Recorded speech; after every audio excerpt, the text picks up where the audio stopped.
is repugnant in a free and open society. And we are, as a people, inherently and historically opposed to secret societies, to secret oaths, and to secret proceedings. I think a new world order is emerging. An inside job? How dare you? How dare you? To create, so to say, mass-produced models of human beings arranged in some kind of a scientific caste system. We shall go on to the end. We shall fight with growing confidence and growing strength in the air. We shall never surrender.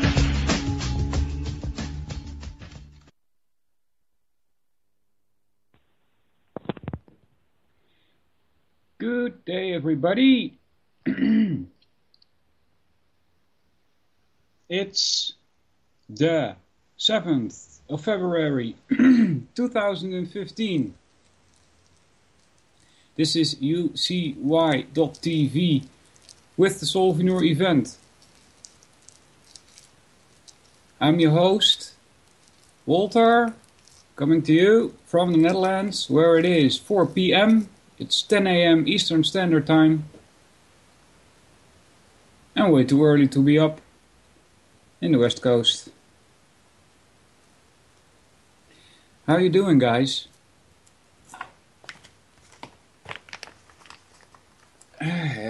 So today I have ready something from Larkin Rose. I'll paste a link in the chat from his website, larkinrose.com. You can check out the goodies over there.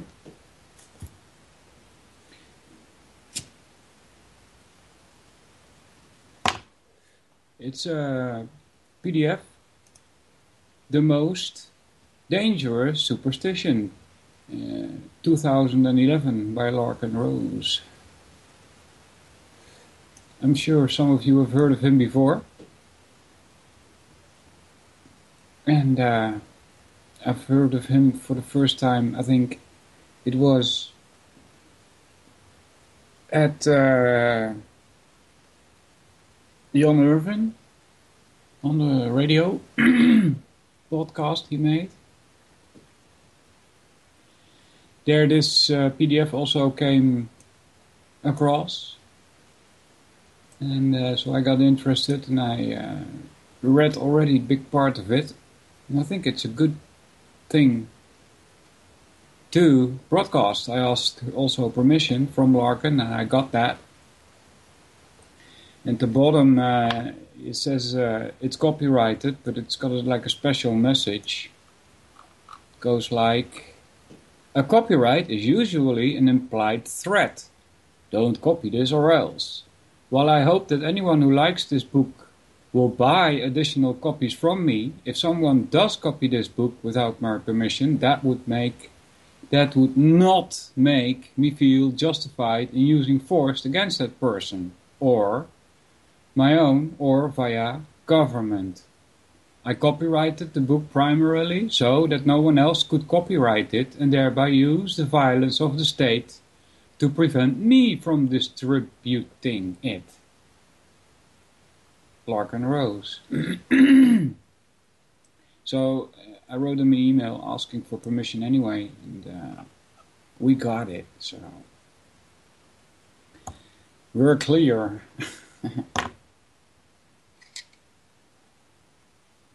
So, did you all get your coffee? And if you go to ucy.tv,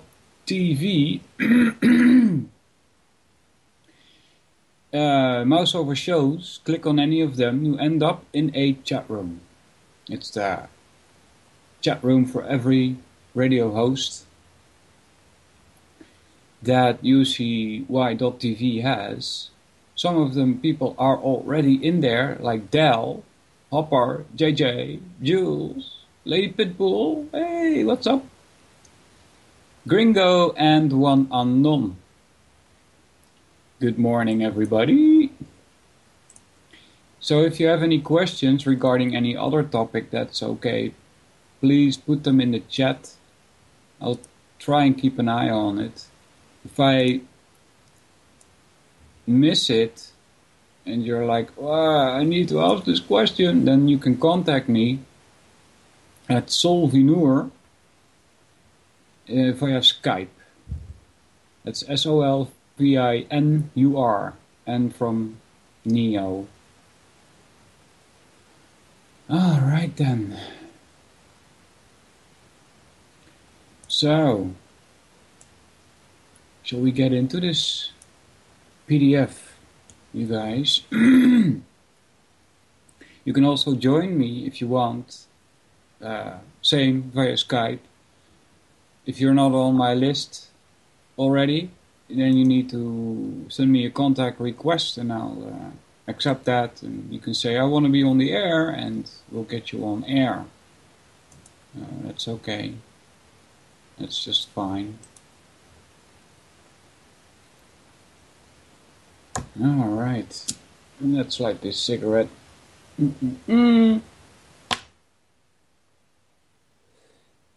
And a bit of coffee.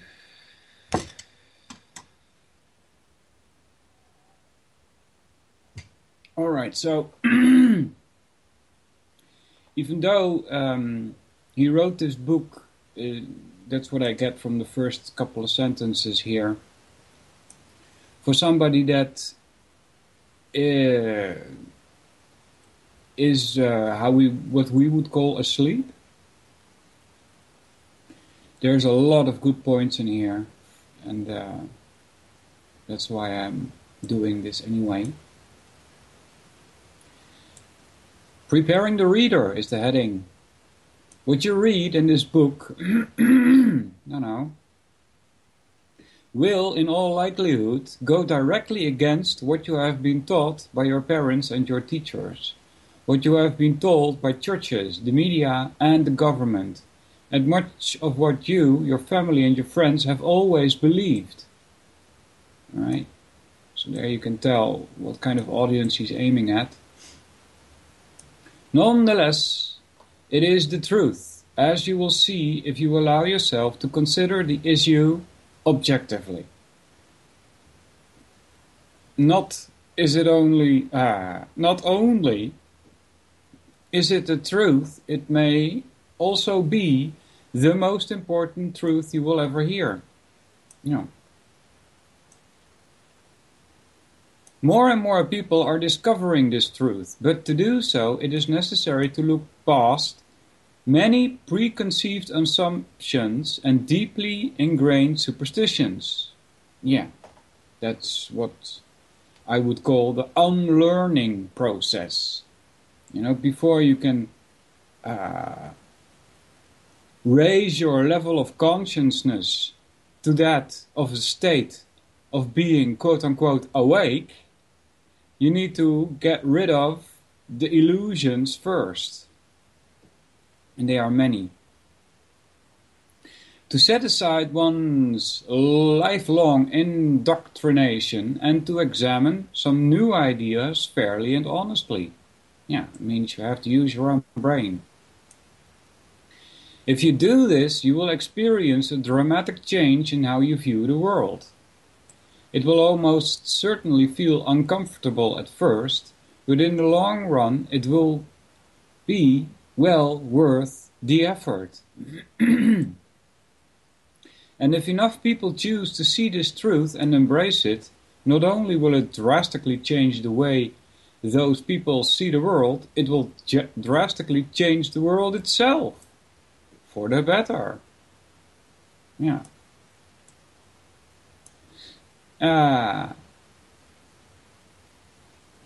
It reminds me a bit of what I said last week. The system that it needs to go, and if people stop living in illusions,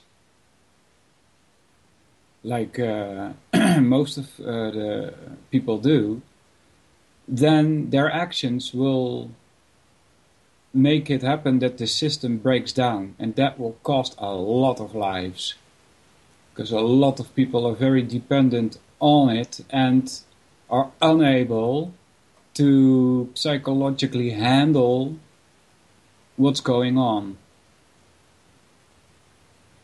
Right? So, yeah, it will be for the better, but a lot of people are gonna die. Millions and millions of them. But if such a simple truth, continuing, could change the world, wouldn't we all already know about it? And wouldn't we have put it into practice long ago? Yeah? Those are reasonable questions. However, there is a reason why we don't know about it. If humans were purely a race of thinking, objective beings, yes. But history shows that most human beings would literally rather die than objectively reconsider the belief systems they were brought up in. The average man who reads the newspapers about war, oppression and injustice will wonder why such pain and suffering exists, and will wish for it to end. However, if it is suggested to run,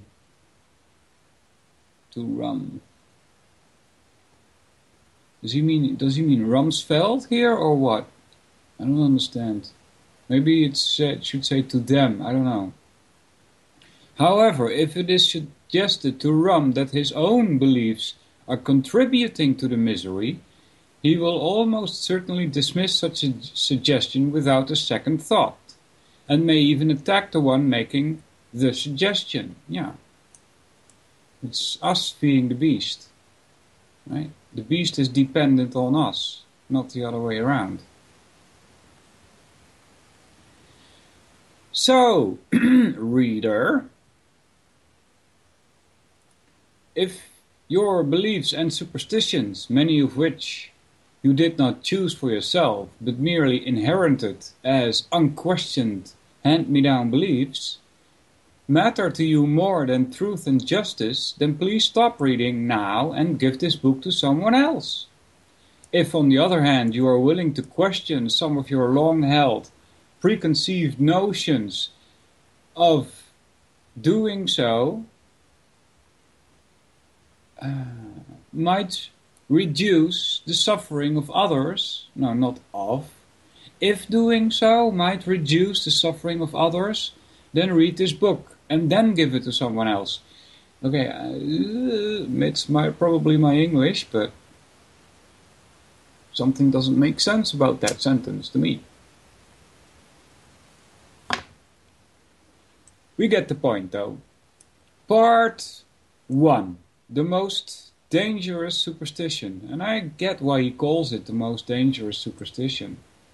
It's a danger to all of humankind. Next heading, starting with the punchline. Alright.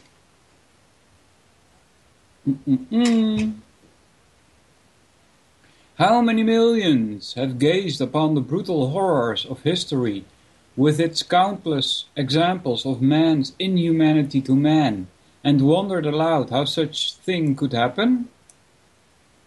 Yeah. The truth is, most people wouldn't want to know how it happens, because they themselves are religiously attached to the very beliefs that make it possible. The vast majority of suffering and injustice in the world today, and spanning back thousands of years, can be directly attributed to a single idea. It is not greed or hatred or any other emotions or ideas that are usually blamed for the evils of society. Yeah, very correct. Instead, most of the violence, theft, assault and murder in the world is the result of a mere superstition. a belief which, though almost universally held, runs contrary to all evidence and reason. Though, of course, those who hold the belief do not see it that way. Yeah, I would say that, I would add to that those who hold that belief are double thinking, because the evidence is there and they know it, but they're double thinking it. The punchline of this book is easy to express, albeit difficult for most people to accept or even to calmly and rationally contemplate. Right, here we go. The belief in authority, which includes all belief in government, is irrational and self-contradictory. It is contrary to civilization and morality, and constitutes the most dangerous, destructive superstition that has ever existed. Right? I was just following orders, right? Rather than being a force for order and justice, the belief in authority is the arch enemy of humanity. Yeah.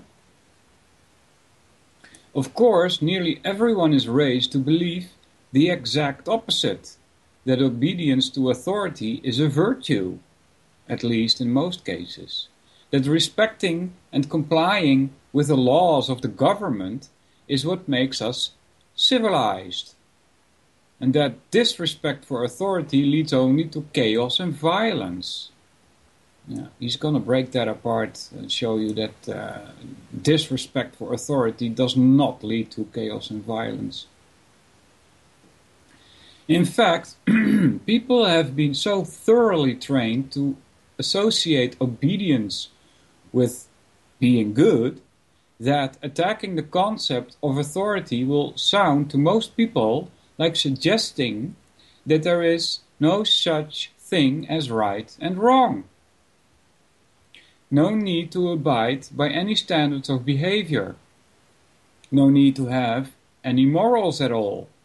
That is not what is being advocated here. Quite the opposite. Alright, let me light the cigarette here. Indeed, the reason the myth of authority needs to be demolished is precisely because there is such a thing as right and wrong. Yeah, exactly. It does matter how people treat each other, and people should always strive to live moral lives. Despite the constant authoritarian propaganda claiming otherwise, having respect for authority and having respect for humanity are mutually exclusive and diametrically opposed.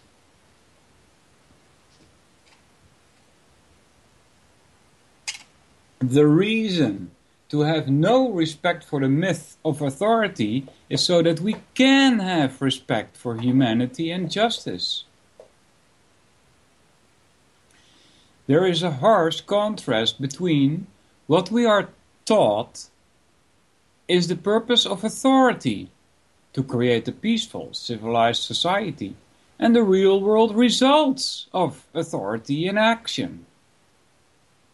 Flip through any history book and you will see that most of the injustice and destruction that has occurred throughout the world was not the result of people breaking the law, but rather the result of people obeying and enforcing the laws of various governments.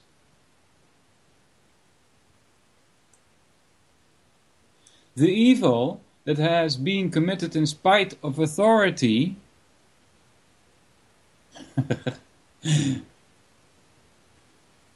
oh, cat. Nice one.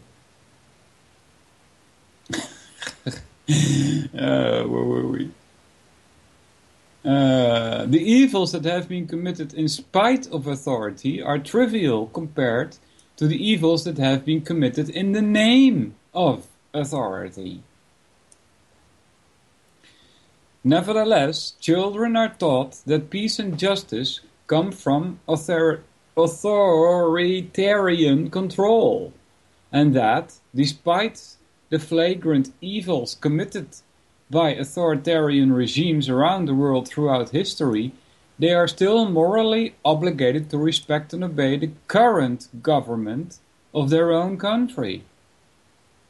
They are taught that doing as you're told is synonymous with being a good person, and that playing by the rules is synonymous with doing the right thing. On the contrary, being a moral person requires taking on the personal responsibility of judging right from wrong and following one's own conscience. The opposite of respecting and obeying authority.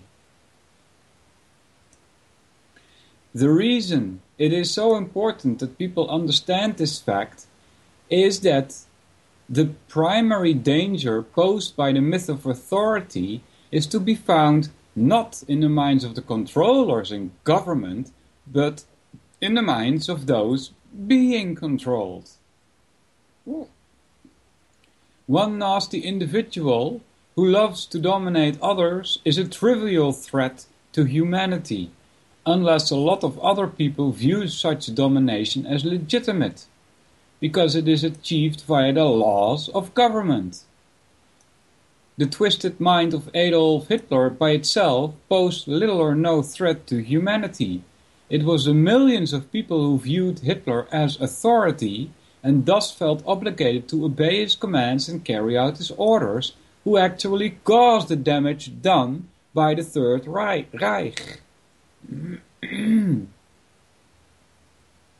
In other words, the problem is not that evil people believe in authority, the problem is that basically good people believe in authority, and as a result end up advocating and even committing acts of aggression, injustice and oppression, even murder. Right.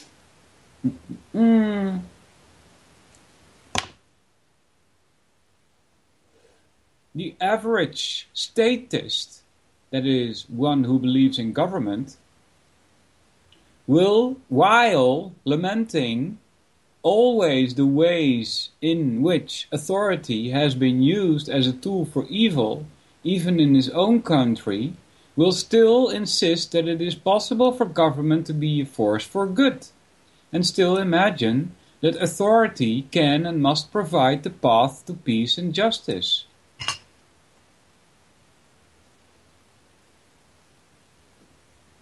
People falsely assume that many of the useful and legitimate things that benefit human society require the existence of government. Yeah. It is good, for example, for people to organize for mutual defense, to work together to achieve common goals, to find ways to cooperate and get along peacefully, to come up with agreements and plans that better allow human beings to exist and thrive in a mutually beneficial and non-violent state of civilization. But this is not what government is. Despite the fact that governments always claim to be acting on behalf of the people and the common good, the truth is that government, by its very nature, is always in direct opposition to the interests of mankind.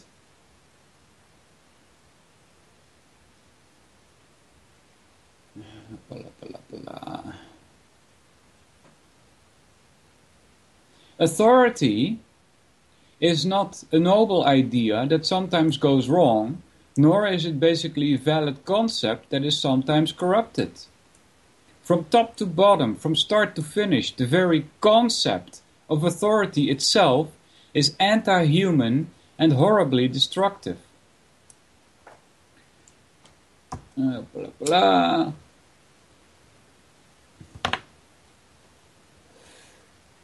I don't have a German accent, it's Dutch, dude. Of course, most people will find such an assertion hard to swallow. Isn't government an essential part of human society?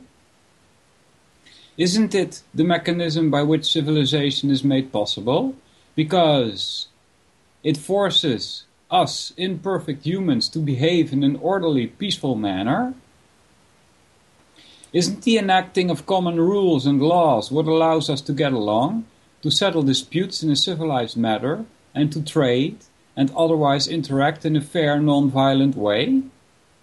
Haven't we always heard that, if not for the rule of law and the common respect for authority, we would be no better than a bunch of stupid, violent beasts, living in a state of perpetual conflict and chaos? Yes, we have been told that, and no, none of it is true. But trying to disentangle our minds from age-old lies, trying to distill the truth out of a jungle of deeply entrenched falsehoods, can be exceedingly difficult, not to mention uncomfortable. Alright, next heading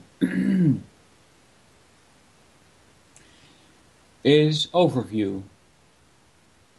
In the following pages, the reader will be taken through several stages in order to fully understand why the belief in authority truly is the most dangerous superstition in the history of the world.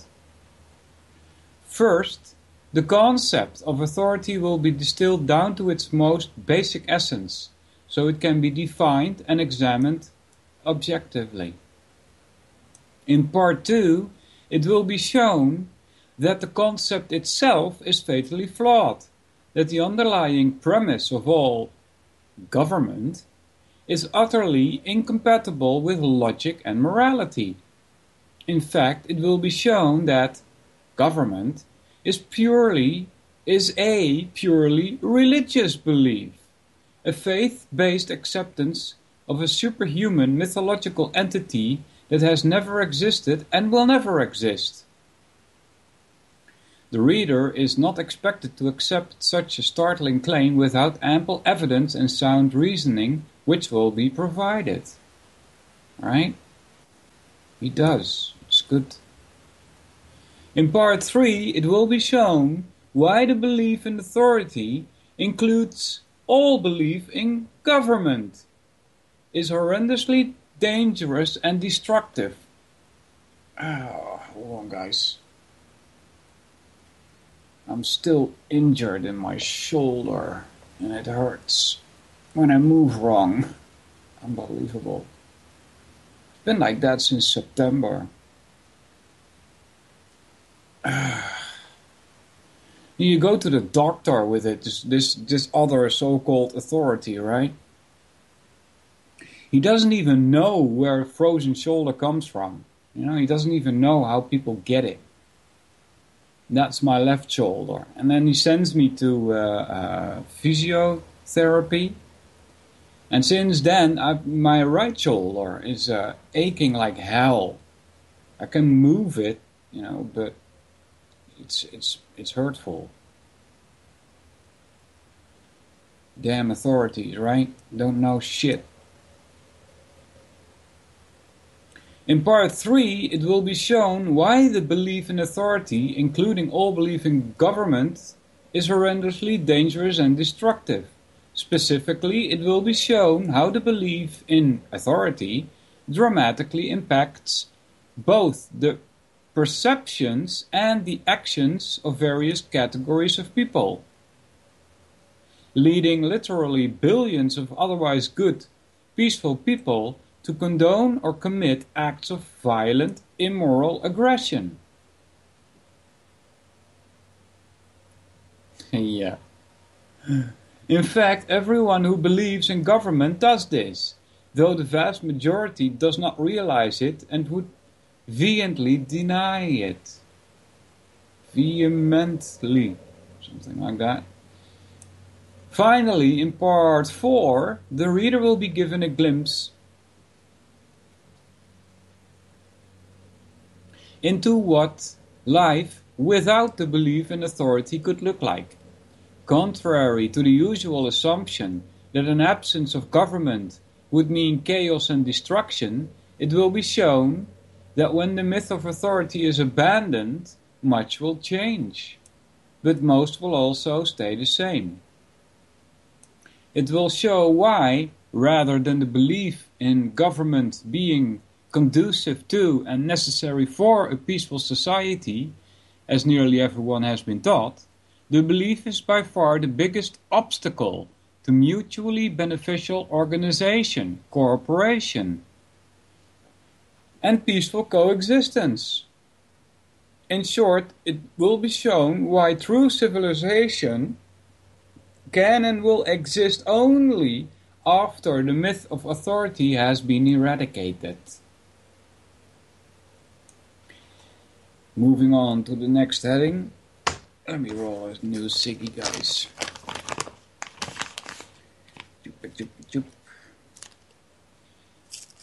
Next heading is identifying the enemy. To access the concept of authority and determine its worth, we must begin by clearly defining what it means and what it is. From early childhood, we are taught to submit to the will of authority, to obey the edicts of those who, in one way or another, have acquired positions of power and control from the beginning. The goodness of a child is graded. Okay, my intonation is not correct here, but whether explicitly or implicitly, first by how well he obeys his parents, then by how well he obeys his teachers, and then by how well he obeys the laws of government. Whether implied or stated, so society is saturated with the message that obedience is a virtue, and that good people are the ones who do what authority tells them to do. As a result of that message, the concept of morality and obedience have become so muddled in most people's mind that any attack on the notion of authority will, to most people, feel like an attack on morality itself. Any suggestion that government is inherently illegitimate will sound like suggesting that everyone should behave as uncaring, vicious animals living life by the code of survival of the fittest.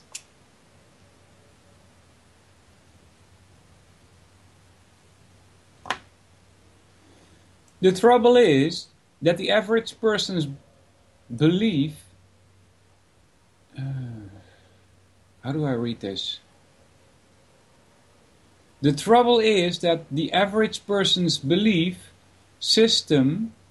it's a belief system, rests upon a hodgepodge of vague, often contradictory concepts and assumptions. Yes, that's correct. That's why I mentioned doublethink in the first couple of minutes, remember? It's contradictory. Terms such as morality and obedience, laws and legislatures, leaders and citizens are used constantly by people who have never rationally examined such concept. The first step in trying to understand the nature of authority or government is to define what the word means. What is this thing called government? Government tells people what to do, but that by itself does not give us a sufficient definition, because all sorts of individuals and organizations tell others what to do. Government, however, does not simply suggest or request, it commands. But an advertiser who says act now, or a preacher who tells his congregation what to do, could also be said to be giving commands, but they are not government. Unlike the commands of preachers and advertisers, the commands of governments are backed by threat of punishment. Yeah, well, priests have that too, you know. Do as I say or go to hell, right? The use of force against those who do not comply, those who are caught breaking the law. But even that, and by the way, that's ad baculum, right? When the priest says, do as I say or go to hell, or when government says, do as I say or go to jail, it's ad baculum, right? Remember. But even that does not give us a complete definition, because street thugs and bullies also enforce their commands, but they are not government. The distinguishing feature of authority is that it is thought to have the right to give and enforce commands. In the case of the government, its commands are called laws, and disobeying them is called crime. Right? Very good distinction there.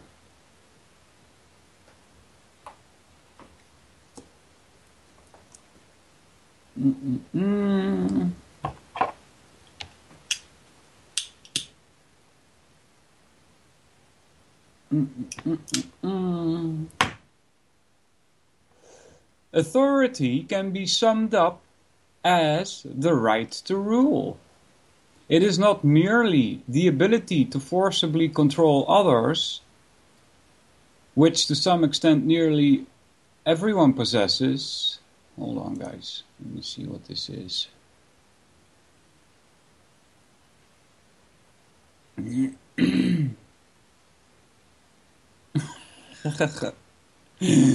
Yeah. So funny.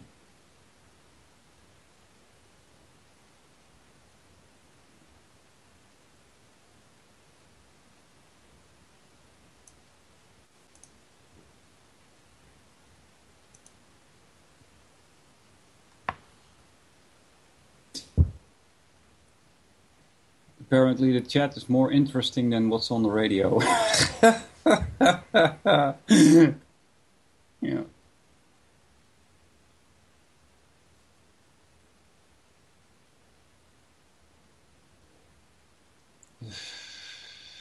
Well, let's see, where were we?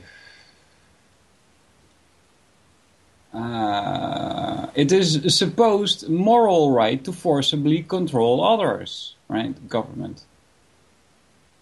What distinguishes a street gang from government is how they are perceived by the people they control to trespasses, robbery, extortion, assault, and murder committed by common thugs are perceived by almost everyone as being immoral, unjustified, and criminal. Lady. Yeah. Their victims may comply. Yeah. The victims may comply with their demands, but not out of any feeling of moral obligation to obey, merely out of fear. All right, at baculum. If the intended victims of the street gang thought they could resist without any danger to themselves, they would do so, without the slightest feeling of guilt. They do not perceive the street thug to be any sort of legitimate, rightful ruler. They do not imagine him to be authority. The loot the thug collects is not referred to as taxes, and his threats are not called laws.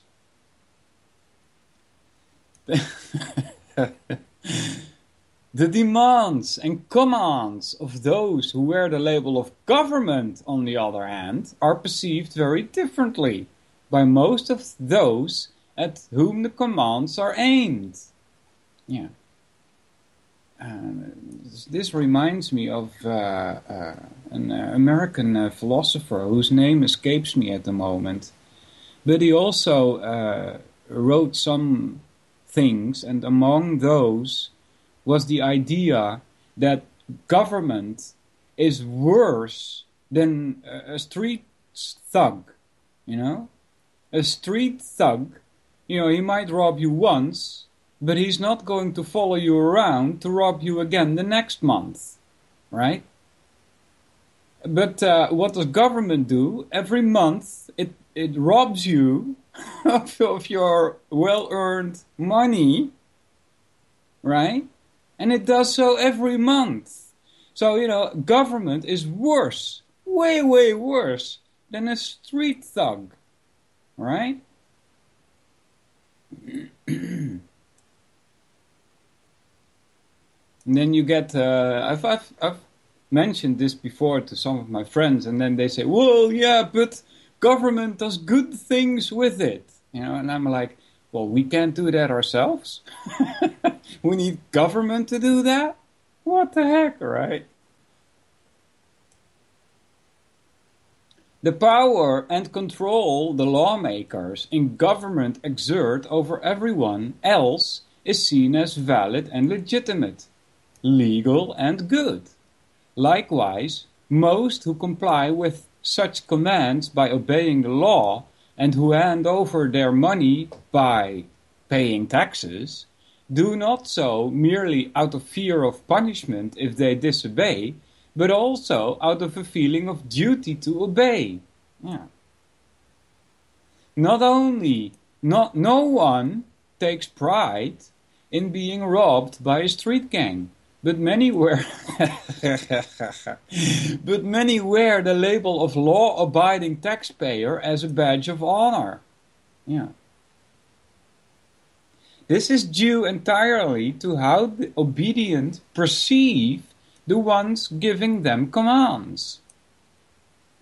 If they are perceived as authority, a rightful master, then, by definition, they are seen as having the moral right to give such commands, which in turn implies a moral obligation on the part of the people to obey those commands.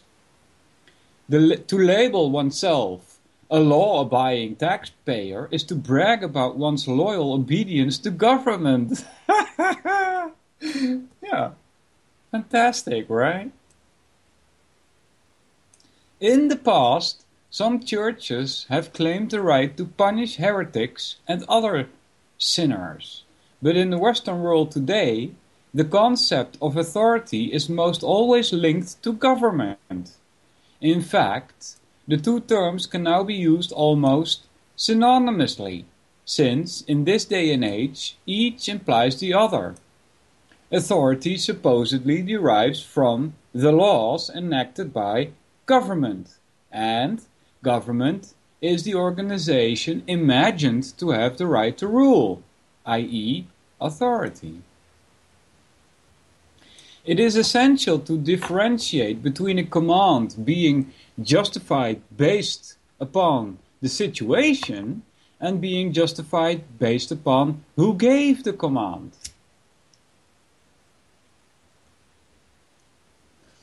Only the latter is a type of authority being addressed in this book, though the term is occasionally used in another sense, which tends to model this distinction. When, for example, someone asserts that he had the authority to stop a mugger to get an old lady's purse back, or says he had the authority to chase trespassers off his property, he is not claiming to possess any special rights that others do not possess. Right? That's very important right there. He's not claiming to possess any special rights that others do not possess. Government will claim that right. And that's so strange, right? We pay them, and then they say, well, because you've paid us, now we have more rights than you do. Does that make any sense?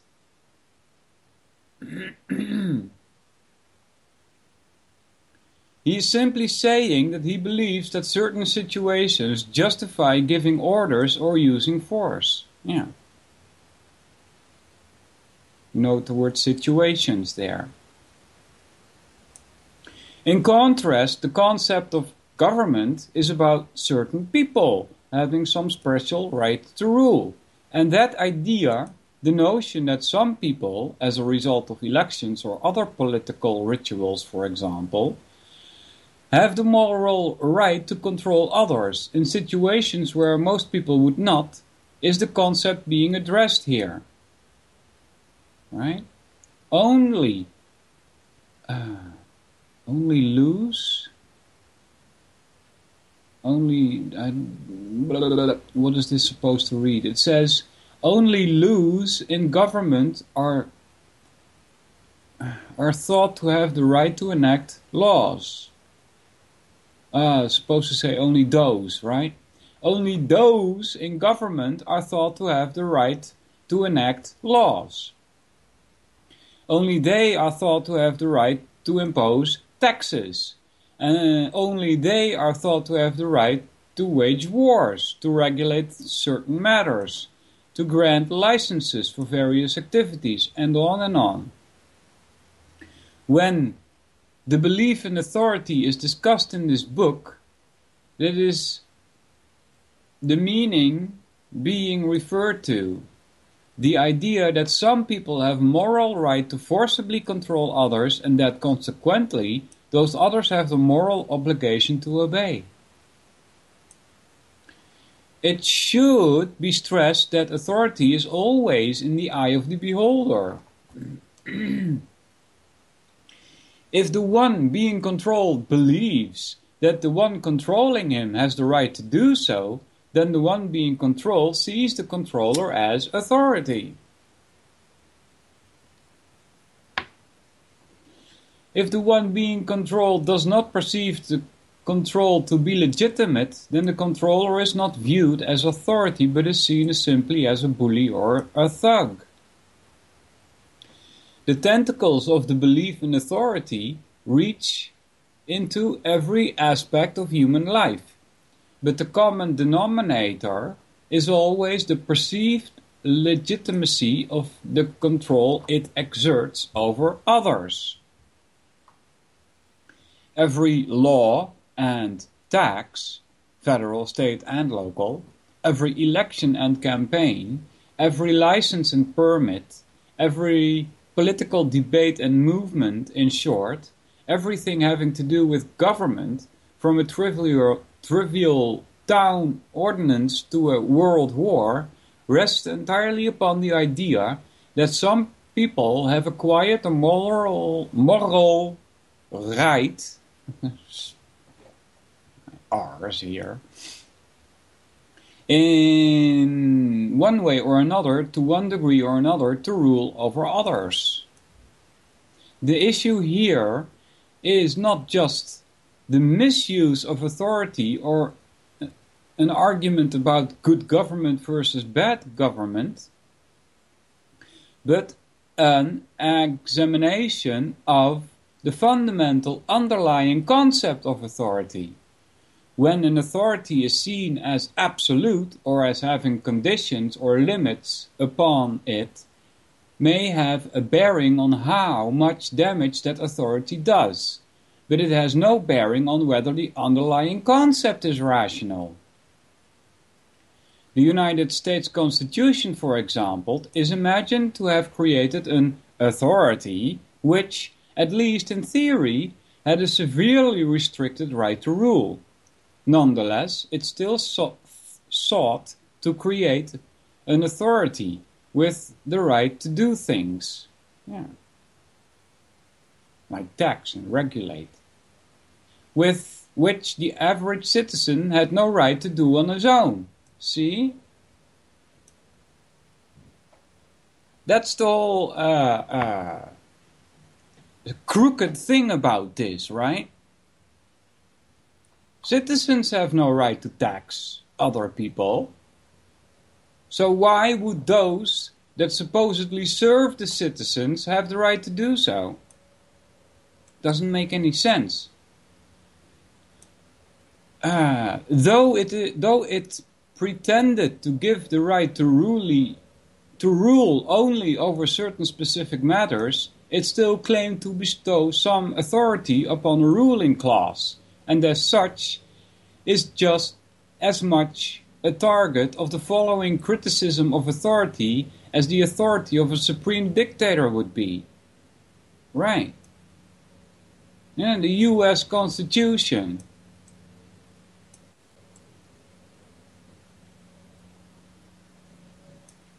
The term authority is sometimes used in ways that have nothing to do with the topic of this book. For example, one who is an expert in some field is often referred to as an authority. Likewise, some relationships resemble authority but do not involve any right to rule. The employer-employee relationship is often viewed as if there is a boss and an underling. However, no matter how domineering or overbearing an employer may be, he cannot conscript workers or imprison them for disobedience. The only power he really has is the power to terminate the arrangement by firing the employee, and the employee has the same power because he can quit. The same is true of other relationships that may resemble authority, such as a craftsman and his apprentice, a martial arts sensei and his pupil, or a trainer and the athlete he trains. Such scenarios involve arrangement based upon mutual voluntary agreement, in which either side is free to opt out of the arrangement. Yeah? Note that you cannot opt out of government. Well, there are some people who try to do so, and they might even succeed, but those are very few, and government makes sure that it's almost made impossible for you to disengage yourself from government. Such a relationship where one person allows another to direct his actions in the hopes that he will benefit from the other's knowledge or skill is not the type of authority that constitutes the most dangerous superstition, if it constitutes authority at all. Next heading is called Government Does Not Exist. Most people believe that government is necessary, though they also acknowledge that authority often leads to corruption and abuse. They know that government can be inefficient, unfair, unreasonable, and oppressive, but they still believe that authority can be a force for good. Talk about doublethink, right? What they fail to realize is that the problem is not just that government produces inferior results or that authority is often abused. The problem is that the concept itself is utterly irrational and self-contradictory. It is nothing but a superstition, devoid of any logical or evidentiary support, which people hold only as a result of constant cult-like indoctrination designed to hide the logical absurdity of the concept. It is not a matter of degree or how it is used. The truth is that authority does not and cannot exist at all, and failure to recognize that fact has led billions of people to believe things and do things that are horrendously destructive. There can be no such thing as good authority. In fact, there is no such thing as authority at all. As strange as that may sound, it can easily be proven. In short, government does not exist. It never has and never will. The politicians are real. The soldiers and police who enforce the politicians' will are real. The building they inhabit are real. The weapons they wield are very real, but their supposed authority is not. And without that authority, without the right to do what they do, they are nothing but a gang of thugs. The term government implies legitimacy. It means the exercise of authority over a certain people or place. The way people speak of those in power, calling their commands laws, referring to disobedience to them as a crime, and so on, implies the right of government to rule, and the corresponding obligation on the part of its subjects to obey. Without the right to rule, authority, there is no reason to call the entity government, and all of the politicians and their mercenaries become utterly indistinguishable from a giant organized crime syndicate, their laws no more valid than the threats of muggers and carjackers. And that, in reality, is what every government is: an illegitimate gang of thugs, thieves and murderers, masquerading as a rightful ruling body.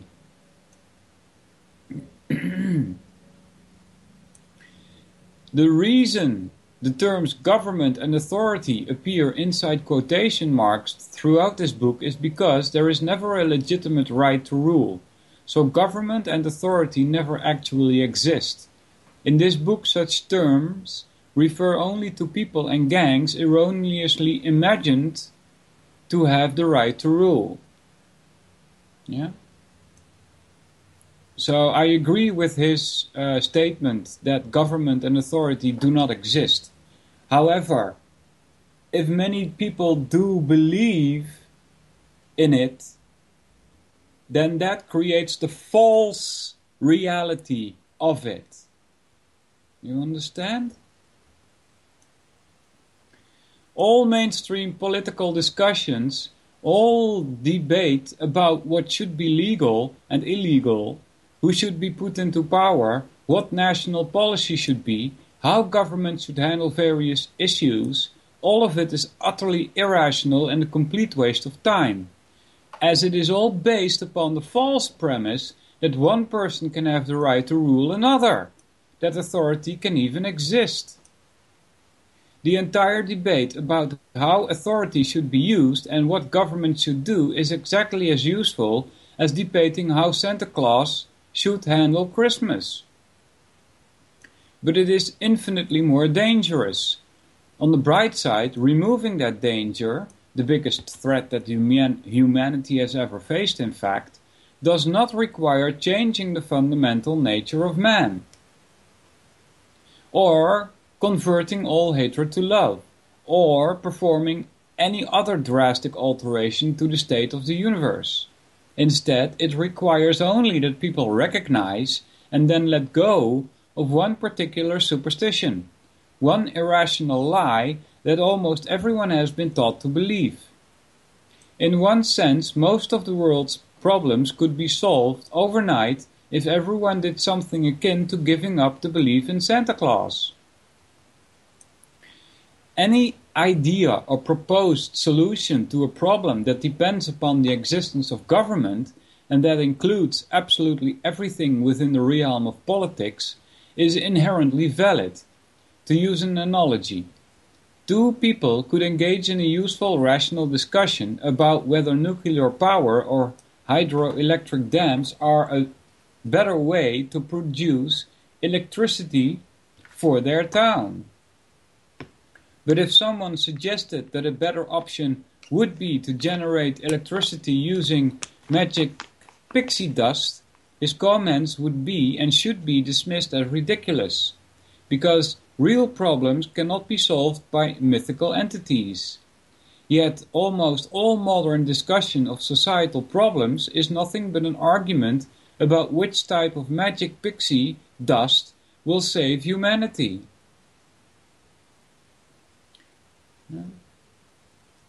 Like a tax on CO2 emissions. All political discussions rest upon the unquestioned but false assumption which everyone takes as faith simply because they see and hear everyone else repeating the myth. Right? Appeal to common practice. The notion that there can be such a thing as a legitimate government. The problem with popular misconceptions is just that. They are popular. Yeah. When any belief, even the most ridiculous illogical belief, is held by most people, it will not feel unreasonable to the believers. Continuing in the belief will feel easy and safe, while questioning it will be uncomfortable and very difficult, if not impossible. Even abundant evidence of the horrendously destructive power of the myth of authority on a nearly incomprehensible level and stretching back for thousands of years has not been enough to make more than a handful of people even begin to question the fundamental concept. And so, believing themselves to be enlightened and wise, human beings continue to stumble into one colossal disaster after another, as a result of their inability to shake off the most dangerous superstition, the belief in authority. There's a next heading. It's called Offshoots of the Superstition. There is a large collection of terminology that grows out of the concept of authority. What all such terms have in common is that they imply a certain legitimacy to one group of people forcibly controlling another group. Here's just a few examples. Government. As mentioned before, government is simply the term for the group or organization of people imagined to possess the right to rule. Many other terms describing parts of government, such as president, congressman, judge, legislature, reinforce the supposed legitimacy of the ruling class. Next term is law. Law. The terms law and legislation have very different connotations from the words to, eat, and command. Right, I don't understand this to eat. It says to/eat and command. Alright. The difference, again, depends upon whether the ones using and imposing such laws are imagined to have the right to do so. If a street gang issues commands to everyone in its neighborhood, no one calls such commands laws. But if government issues commands through the legislative process, nearly everyone calls them laws. In truth, where were we? In truth, every authoritarian law is a command backed by the threat of retaliation against those who do not comply. Whether it is a law against committing murder or against building a deck without a building permit, it is neither a suggestion nor a request, but a command, backed by the threat of violence, whether in the form of forced confiscation of property, like fines, or kidnapping of a human being, putting someone in prison. What might be called extortion, if done by the average citizen, is called taxation, when done by the people who are imagined to have the right to rule. What would normally be seen as harassment, assault, kidnapping, and other offenses are seen as regulation and law enforcement when carried out by those claiming to represent authority. Of course, using the term law to describe the inherent properties of the universe, such as the laws of physics and mathematics, has nothing to do with the concept of authority. Furthermore, there is another concept called natural law, which is very different from statutory law, legislation. The concept of natural law is that there are standards of right and wrong intrinsic to humanity that do not depend on any human authority, and that in fact supersede all human authority.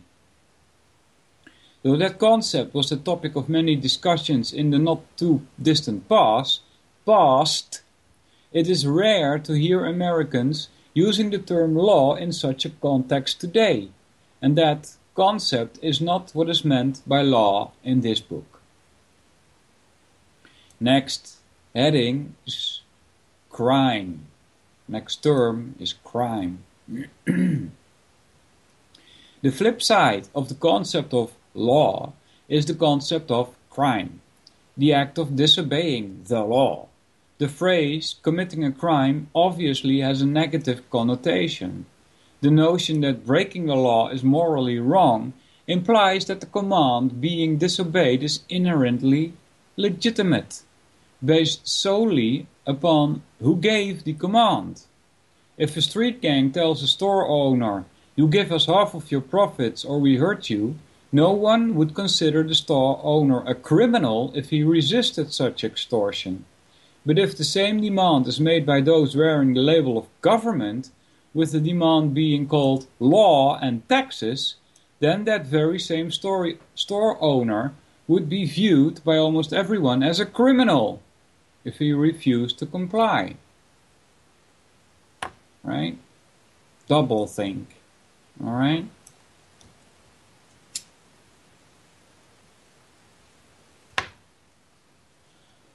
The terms crime and criminal do not by themselves even hint at what law is being disobeyed. It is a crime to slowly drive through a red light at an empty intersection, and it is a crime to murder one's neighbor. 100 years ago it was a crime to teach a slave to read. In 1945, in Germany, it was a crime to hide Jews from the SS. It says in 1945. I guess he meant to say in 1940 to 1945. In Pennsylvania, it is a crime to sleep in or on top of a refrigerator outside. Ridiculous, right?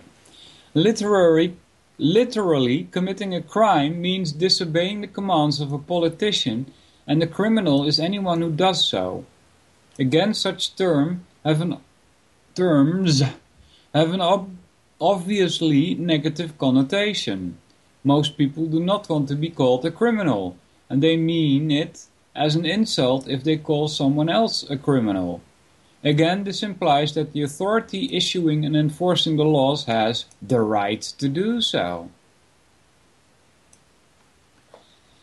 Alright, guys. Coffee. Lawmakers is the next term. There is a strange paradox involved in the concept of lawmakers, in that they are perceived to have the right to give commands, impose taxes, regulate behavior, and otherwise coercively control people, but only if they do so via the legislative process. The people in government legislatures are seen as having the right to rule, but only if they exert their supposed authority by way of certain accepted political rituals. When they do, the lawmakers are imagined to have the right to give commands and hire people to enforce them, in situations where normal individuals would have no such right. To put it in another way, the general public honestly imagines that morality is different for lawmakers than it is for everyone else. Demanding money under threat of violence is immoral theft when most people do it, but is seen as taxation when politicians do it.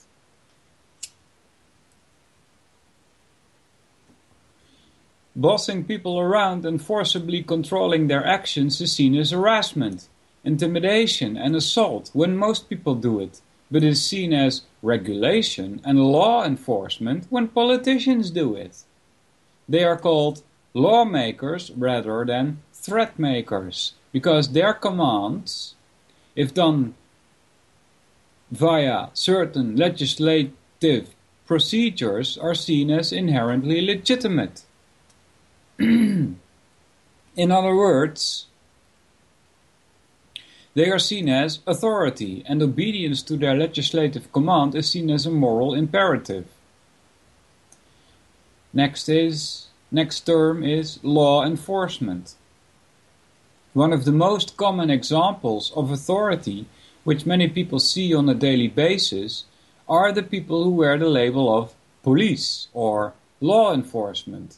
The behavior of law enforcers and the way they are regarded and treated by others shows quite plainly that they are viewed not simply as people, but as representatives of authority, to which very different standards of morality are believed to apply. Suppose, for example, someone was driving down the street not knowing that one of his brake lights had burned out. If an average citizen forced the driver to stop and then demand a large sum of money from him, the driver would be outraged. It would be viewed as extortion, harassment, and possibly assault and kidnapping. But when one claiming to act on behalf of the government does the exact same thing by flashing his lights and chasing the person down if he doesn't stop, and then issuing a ticket, such actions are viewed by most as being perfectly legitimate. In a very real sense, the people who wear badges and uniforms are not viewed as mere people by everyone else. They are viewed as the arm of an abstract thing called authority. As a result, the properness of police officer behavior and the righteousness of their actions are measured by a far different standard than is the behavior of everyone else. They are judged by how well they enforce the law, rather than by whether their individual actions conform to the normal standards of right and wrong that apply to everyone else. The difference is voiced by the law enforcers themselves, who often defend their actions by saying such things as, "I don't make the law, I just enforce it." Clearly, they expect to be judged only by how faithfully they carry out the will of the lawmakers, rather than by whether they behave like civilized, rational human beings. Next term, or terms, is countries and nations.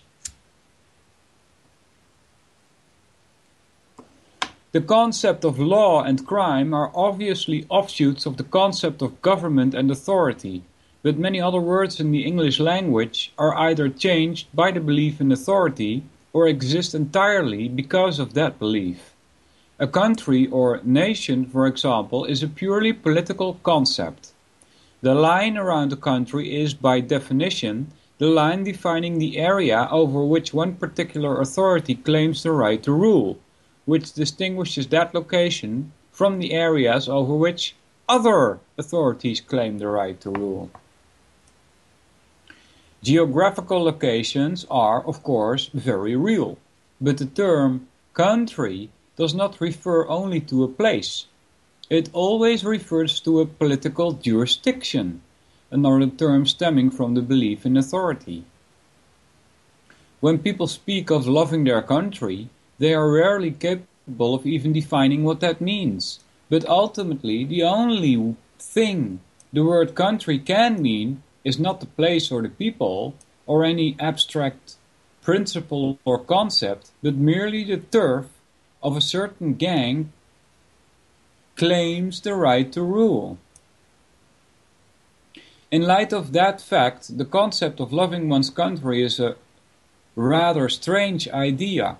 It expresses little more than a psychological attachment to the other subjects who are controlled by the same ruling class, which is not at all what most people envision when they feel national loyalty and patriotism. People may feel love for a certain culture or a certain location and the people who live there, or to some philosophical ideal, and mistake that for love of country. But ultimately, a country is simply the area that a particular government claims the right to rule. That is what defines the borders, and it is those borders which define the country. There's a next heading. Attempting to rationalize the irrational. Yeah. People who consider themselves educated, open-minded and progressive do not want to think of themselves as slaves of a master, or even the subject of a ruling class. Because of this, much rationalizing and obfuscating has been done in an attempt to deny the fundamental nature of government as a ruling class. A lot of verbal gymnastics, misleading terminology and mythology have been manufactured to try to obscure the true relationship between governments and their subjects. This mythology is taught to children as civics, even though most of it is completely illogical and flies in the face of all evidence. The following covers a few of the popular types of propaganda used to obfuscate the nature of authority. Moving into the next heading, myth of consent. In the modern world, slavery is almost universally condemned, but the relationship of a perceived authority to a subject is very much the relationship of a slave master to a slave. Right? Slave master, brackets open, owner, slave, brackets open, property. Not wanting to admit that and not wanting to condone what amounts to slavery, those who believe in authority are trained to memorize and repeat blatantly inaccurate rhetoric designed to hide the true nature of the situation. One example of this is the phrase, consent of the governed. There are two basic ways in which people can interact: by mutual agreement or by one person using threats or violence to force his will upon another. The first can be labeled consent, both sides willingly and voluntarily agreeing to what is to be done. The second can be labeled governing, one person controlling another. Since these two, consent and governing, are opposites, the concept of consent of the governed is a contradiction. It's doublethink. If there is mutual consent, it is not government. If there is governing, there is no consent. Some will claim that a majority, or the people as a whole, have given their consent to be ruled, even if many individuals have not. But such an agreement turns the concept of consent on its head. No one, individually or as a group, can give consent for something to be done to someone else. That's a very important one, he says here.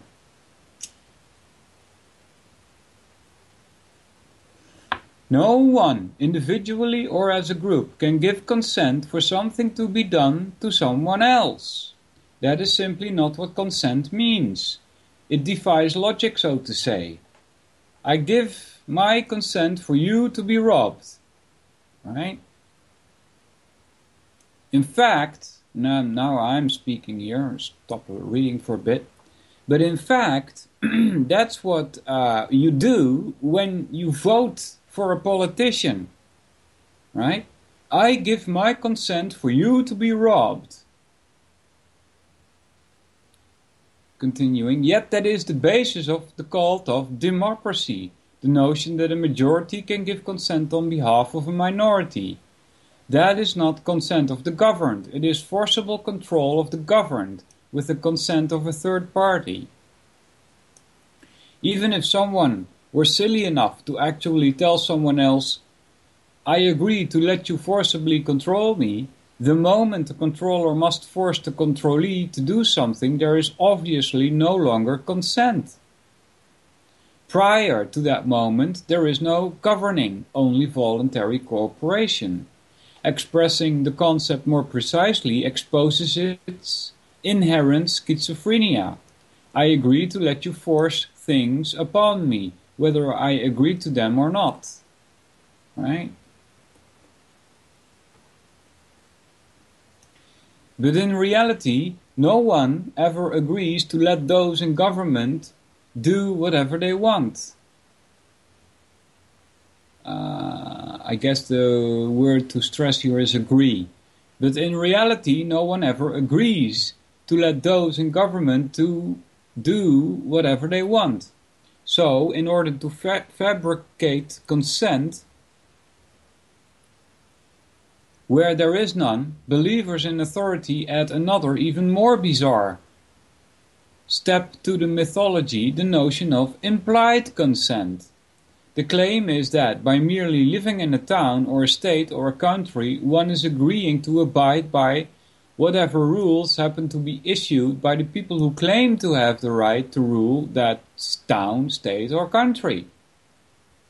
Yeah.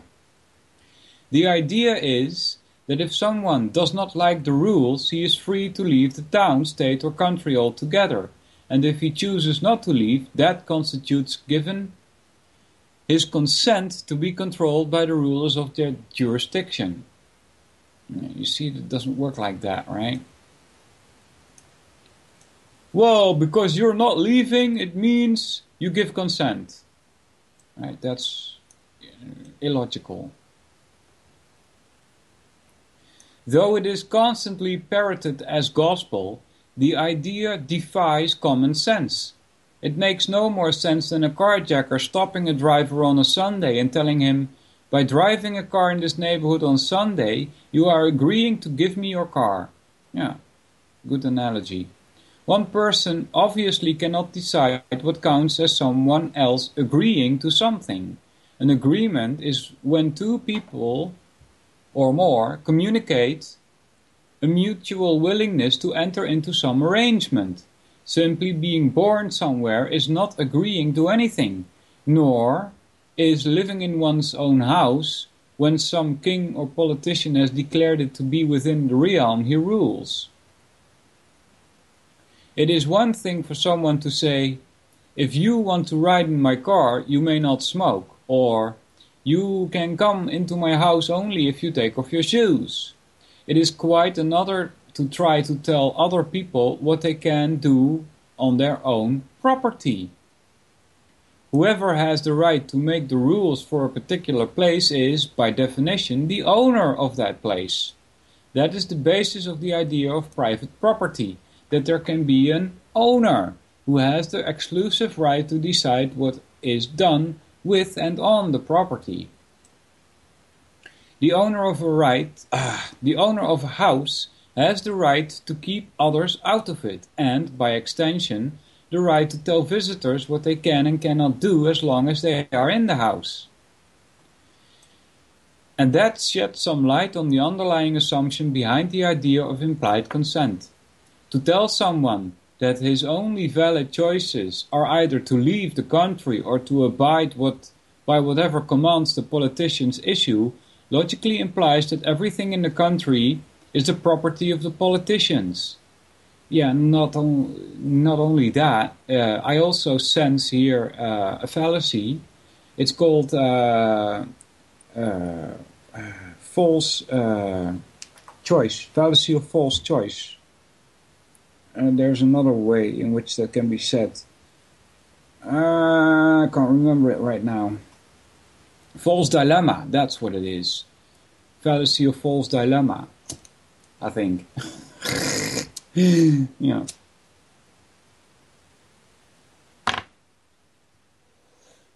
No, it's not false dilemma, it's something else.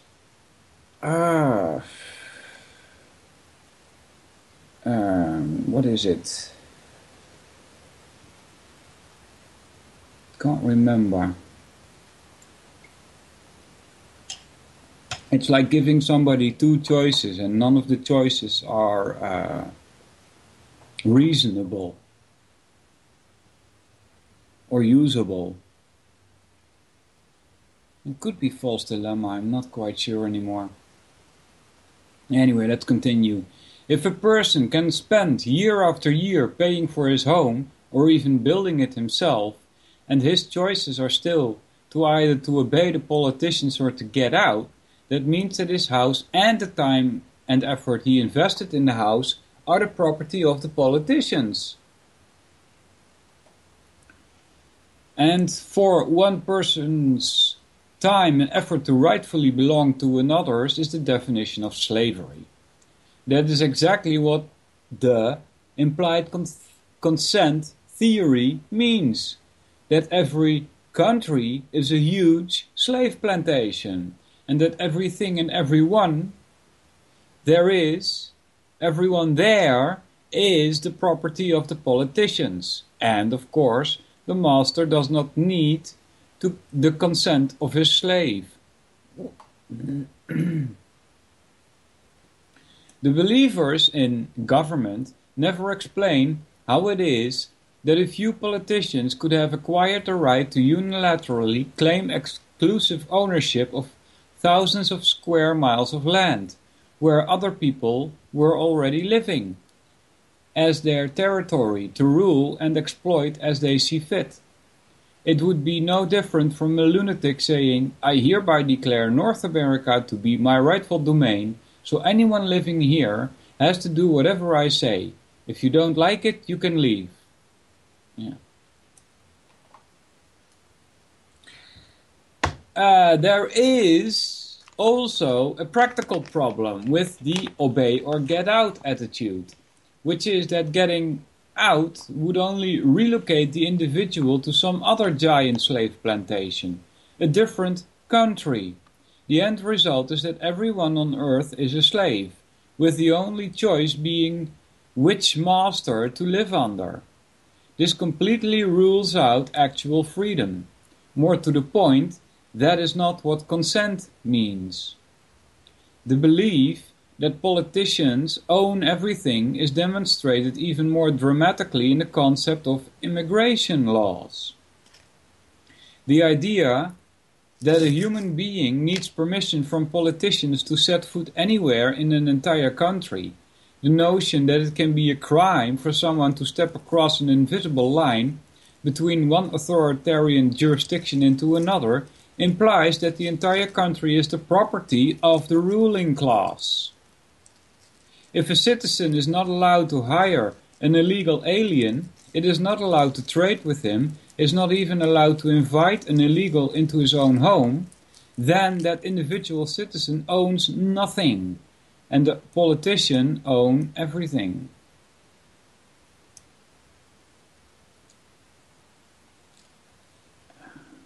Not only is the theory of implied consent logically flawed, but it also obviously does not describe reality. Any government that had the consent of its subjects would not need and would not have law enforcers. Enforcement happens only if someone does not consent to something. Anyone with their eyes open can see that government on a regular basis does things to a lot of people against their will. To be aware of the myriad of tax collectors, beat cops, inspectors and regulators, border guards, narcotics agents, prosecutors, judges, soldiers, and all the other mercenaries of the state is to still claim that government does what it does by the consent, and then still claim that government does what it does with the consent of the governed. It's more doublethink, right? It's utterly ridiculous, says Rose here. And it is. It's insane. Each individual, if he is at all honest with himself, knows that those in power do not care whether he consents to abide by their laws. The politician's orders will be carried out by brute force if necessary, with or without any individual's consent. More mythology is the next heading. In addition to the myth of the consent by the governed, other sayings and dogmatic rhetoric are often repeated, despite being completely inaccurate. For example, in the United States, the people are taught, and faithfully repeat, such ideas as "we are the government" and "the government works for us" and "the government represents us." Such aphorisms are blatantly and obviously untrue, despite the fact that they are constantly parroted by rulers and subjects alike. One of the most bizarre and delusional claims is that we, the people, are the government. School children are taught to repeat this absurdity, even though everyone is fully aware that the politicians issue commands and demands and everyone else either complies or is punished. That's more doublethink. In the United States, there is a ruling class and a subject class, and the differences between them are many and obvious. One group commands, the other obeys. One group demands huge sums of money, the other group pays. One group tells the other group where they can live, where they can work, what they can eat, what they can drink, what they can drive, who they can work for, what work they can do, and so on. One group takes and spends trillions of dollars on what the other group earns. No, not on, but of what the other group earns. One group consists entirely of economic parasites, while the efforts of the other group produces all the wealth. Yeah. In this system, it is patently obvious who commands and who obeys. The people are not the government by any stretch of the imagination, and it requires profound denial to believe otherwise. Yes. That's part of the doublethink.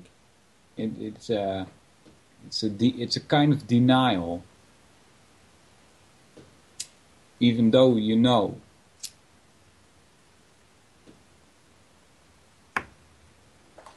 But other myths are also used to try to make that lie sound rational. For example, it is also claimed that the government works for us.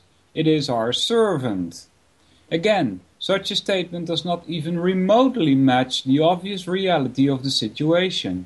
It is little more than a cult mantra, a delusion intentionally programmed into the populace in order to twist their views of reality. And most people never even question it. Most never wonder if government works for us, if it is our employee, why does it decide how much we pay it? Why does our employee decide what I will do for us? No, not what it will do for us. Right? Why does our employee, the government, decide what it will do for us? Why does our employee tell us how to live our lives? Why does our employee demand our obedience for whatever arbitrary commands it issues, sending armed enforcers after us if we disobey? Right? Would a servant do that? Right? It is impossible for government to ever be the servant because of what government is. To put it simply, personal terms, if someone can boss you around and take your money, he is not your servant. And if he cannot do those things, he is not government.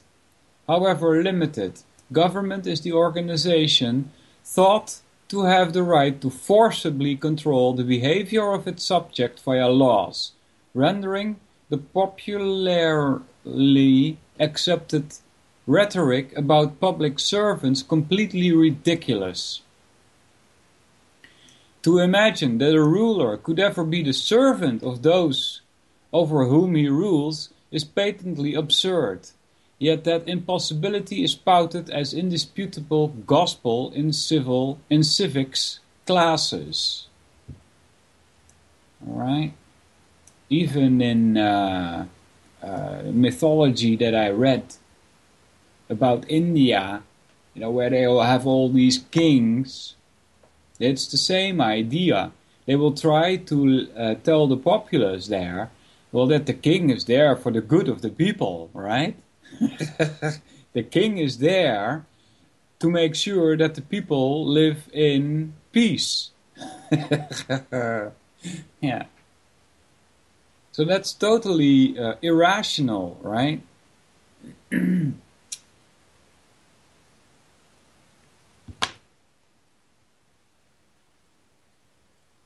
An even more prevalent lie used to try to hide the master-slave relationship between government and the public is the notion of representative government. The claim is that the people, by electing certain individuals into position of power, are choosing their leaders. Yeah. And that those in office are merely representing the will of the people. Again, not only does this claim not at all match reality, but the underlying abstract theory is inherently flawed as well. In the real world, so-called representative governments are constantly doing things their subjects do not want them to do.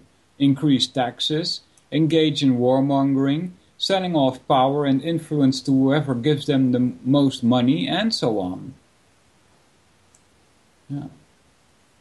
This reminds me of in the Netherlands.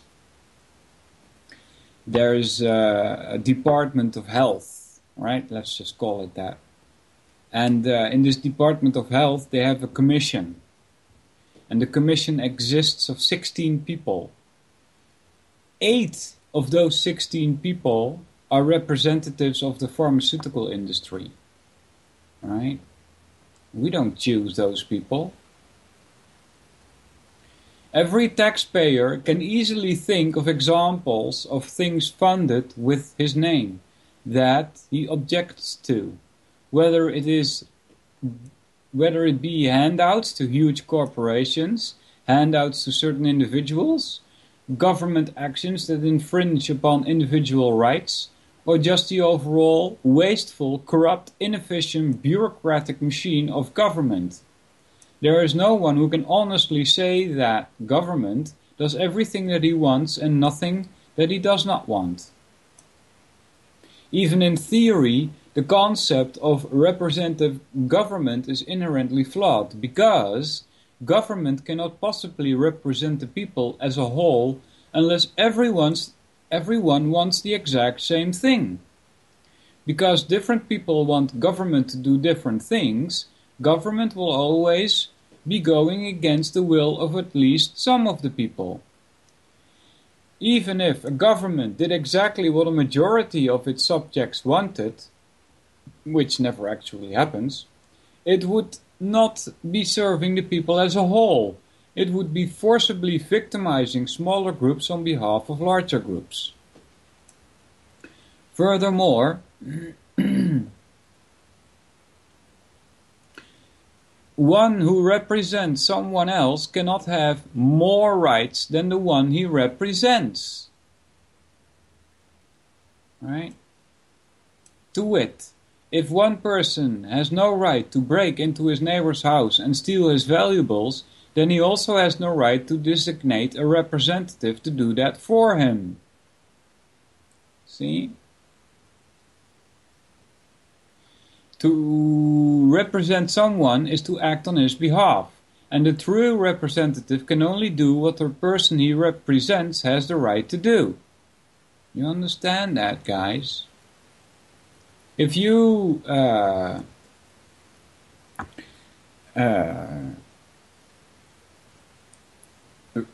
vote for some politician, how is it that that politician who represents you suddenly has more rights than you? That doesn't make any sense, does it? But in the case of government, the people whom the politicians claim to represent have no right to do anything that the politicians do. Impose taxes, enact laws, etc. Average citizens have no right to forcibly control the choices of their neighbors, tell them how to live their lives and punish them if they disobey. So, when a government does such things, it is not representing anyone or anything but itself. Interestingly, even those who talk about representative government refuse to accept any personal responsibility for actions taken by those for whom they voted. If their candidate of choice enacts a harmful law or raises taxes or wages war, the voters never feel the same guilt or shame they would feel if they themselves had personally done such things, or had hired or instructed someone else to do such things. This fact demonstrates that even the most enthusiastic voters do not actually believe the rhetoric about representative government, and do not view politicians as their representatives. No, they regard them as authorities.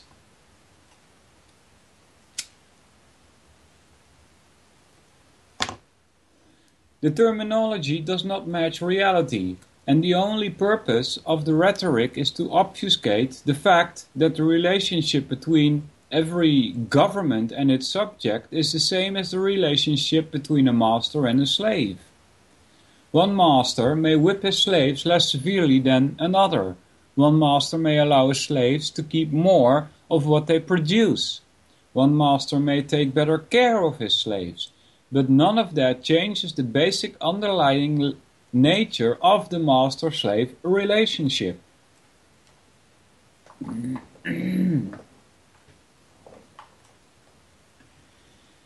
The one with the right to rule is the master. The one with the obligation to obey is the slave. And that is true even when people choose to describe the situation using inaccurate rhetoric as deceptive euphemisms such as representative government, consent of the government, and will of the people. The notion of a government of the people, by the people, and for the people, while it makes nice, feel-good political rhetoric, is a logical impossibility.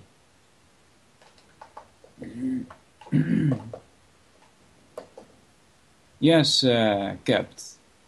That's sport. They also include that.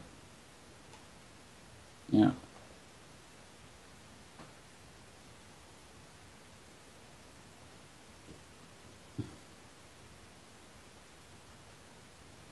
Blah, blah, blah. A ruling class cannot serve or represent those it rules any more than a slave owner can serve or represent his slaves. The only way he could do so is by ceasing to be a slave owner, by freeing his slaves.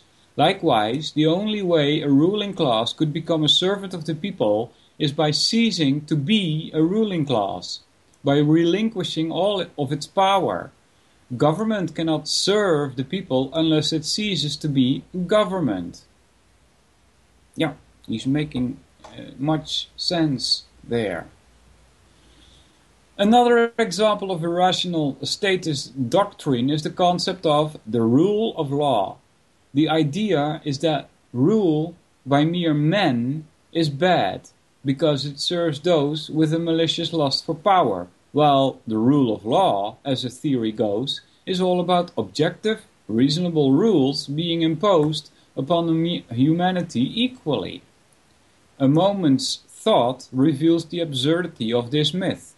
Despite the fact that the law is often spoken of as some holy, infallible set of rules spontaneously flowing from the nature of the universe, in reality the law is simply a collection of commands issued and enforced by the people in government. There would be a difference between the rule of law and the rule of men only if the so-called laws were written by something other than men. Right?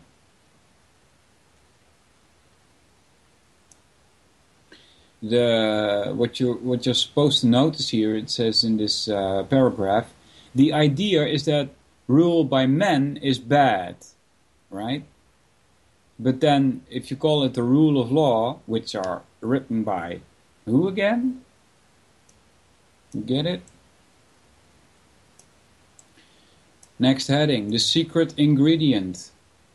In their attempts to justify the existence of a ruling class, statists often describe perfectly reasonable, legitimate, useful things and then proclaim them to be government. They may argue, once people cooperate to form an organized system of mutual defense, that's government. Or they may claim, when people collectively decide the way things like roads and commerce and property rights will work in their town, that's government. Or they may say, when people pool their resources to do things collectively rather than each individual having to do everything for himself, that is government. None of these statements are true. Such assertions are intended to make government sound like a natural, legitimate and useful part of human society, but all of them completely miss the fundamental nature of government. Government is not organization, cooperation or mutual agreement. Countless groups and organizations, supermarkets, football teams, car companies, archery clubs, etc. engage in cooperative, mutually beneficial collective actions.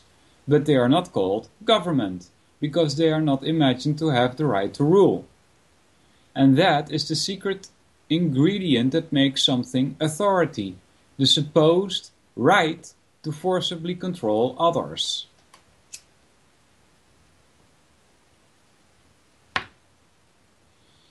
Governments do not just evolve out of supermarkets or football teams, nor do they evolve out of people preparing and providing for their mutual defense. There is a fundamental difference between how can we effectively defend ourselves and I have a right to rule you.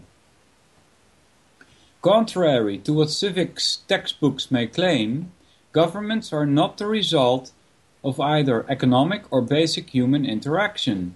They do not just happen as a result of people being civilized and organized. They are entirely the product of the myth that someone has to be in charge. Yeah.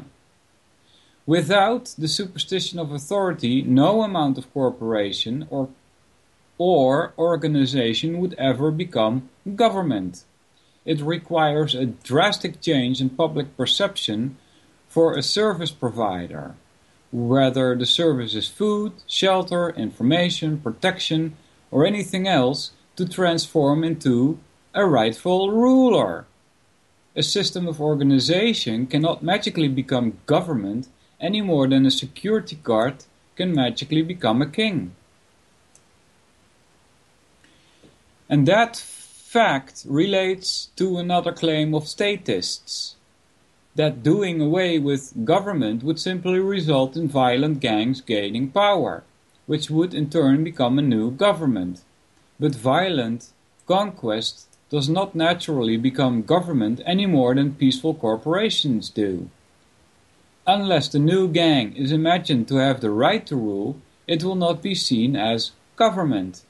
In fact, the ability to control modern populations, especially armed populations, depends entirely upon the perceived legitimacy of the would-be controllers. Today, to rule any population of significant size by brute force alone would require an enormous amount of resources. Weapons, spies, mercenaries, and so on. So much so that it would be nearly impossible.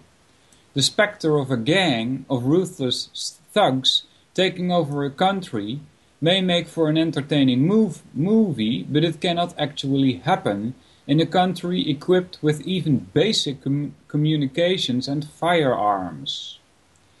The only way to control a large population today is for the would-be ruler to first convince the people that he has the moral right to exert control over them. He can acquire dominion only if he can first hammer the myth of authority into his intended victims' heads, thereby convincing his victims that he is a legitimate and proper government. And if he can accomplish that, very little actual force will be required for him to acquire and maintain power. But if his regime ever loses legitimacy in the eyes of his victims, or if he never achieves it to begin with, brute force alone will not provide him with any lasting power. In short, neither gangs nor corporatives can ever become government, unless the people believe that someone has the right to rule them. Likewise, once the people as a whole free themselves from the myth of authority, they will not need any revolution to be free. Government will simply cease to exist, because the only place it has ever existed is in the minds of those who believe in the superstition of authority. Yeah, very strong point. Again, the politicians and the mercenaries who carry out their threats are very real, but without perceived legitimacy, they are recognized as a bang of power-happy thugs, not a government. It should also be mentioned that some have claimed, including Thomas Jefferson in the Declaration of Independence, that it is possible and desirable to have a government who does nothing except protect the rights of individuals. But an organization which did only that would not be government. Every individual has the right to defend himself and others against attackers. Yeah. To exercise that right, even through a very organized large-scale operation, would not be government any more than organized large-scale food production constitutes government.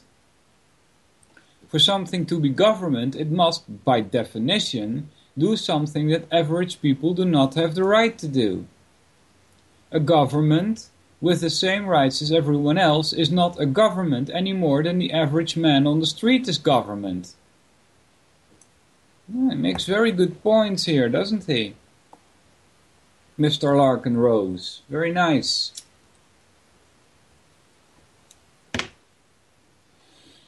Just put that in the chat again for people who wonder where it's come from.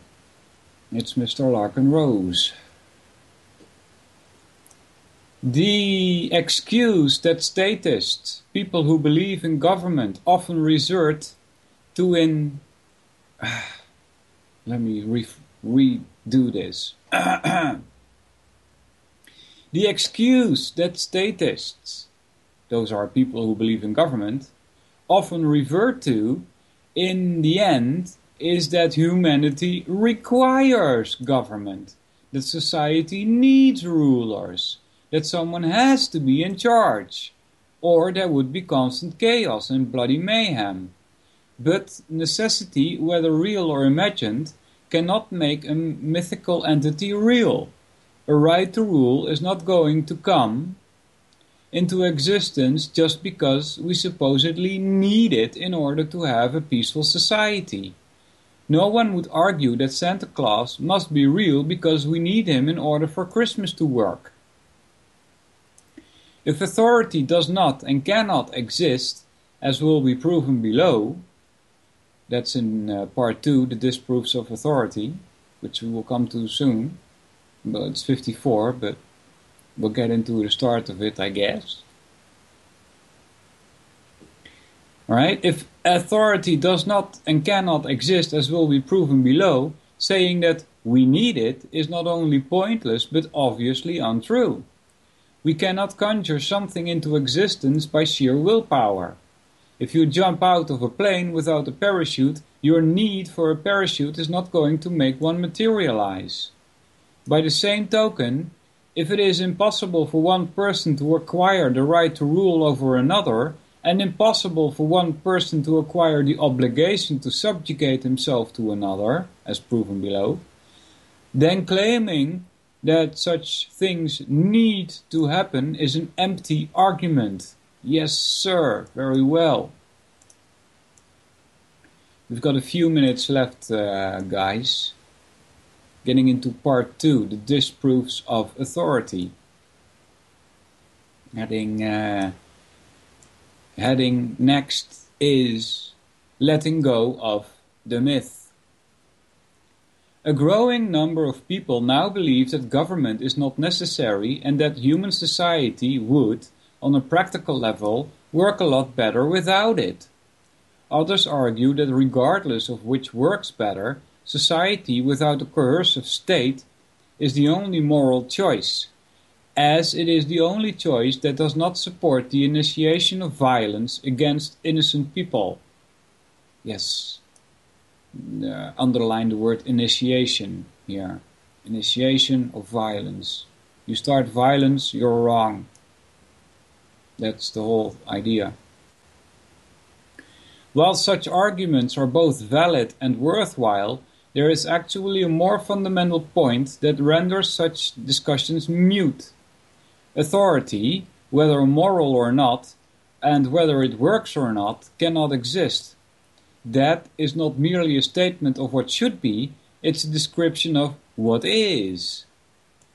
If authority cannot exist, as will be logically proven below, any debate about whether we need it or how well it works on a practical level is pointless. Accordingly, the point of this book is not that government should be abolished, but that government, a legitimate ruling class, does not and cannot exist, and that failure to recognize this fact has led to immeasurable suffering and injustice. Even most of those who recognize government as a huge threat to humanity speak of doing away with it as if it actually exists. Yeah. Right? It's more the idea that has to go. The myth. They speak as if there is a choice between having a government and not having a government. There is not. Government is logically impossible. The problem is not actually government, but the belief in government. Yeah, you says it here. By analogy, one who realizes that Santa Claus is not real does not start a crusade to abolish Santa or to evict him from the North Pole. He simply stops believing in him. The difference is that the belief in Santa Claus does little harm, while the belief in the mythical beast called authority has led to unimaginable pain and suffering, oppression and injustice. The message here is that we should try to create a world without authority. It is that it would behoove human beings to accept the fact that a world without authority is all that has ever existed, and that mankind would be far better off and people would behave in a far more rational, moral and civilized manner if that fact were widely understood. Alright. It's almost time to go. Thanks for listening, Del, Dan, Hopper, Jacqueline, welcome. How you doing? Jax, JJ, Jules. Jules is there 3 times. Jules to the 3rd. Yeah, Lady Pitbull, Top Knot, Cap Gringo, and Tuanon. Thanks all. Take care, people. Inherently and historically opposed to secret societies, to secret oaths, and to secret proceedings. I think a new world order is emerging. An inside job? How dare you? How dare you? to create, so to say, mass-produced models of human beings arranged in some kind of a scientific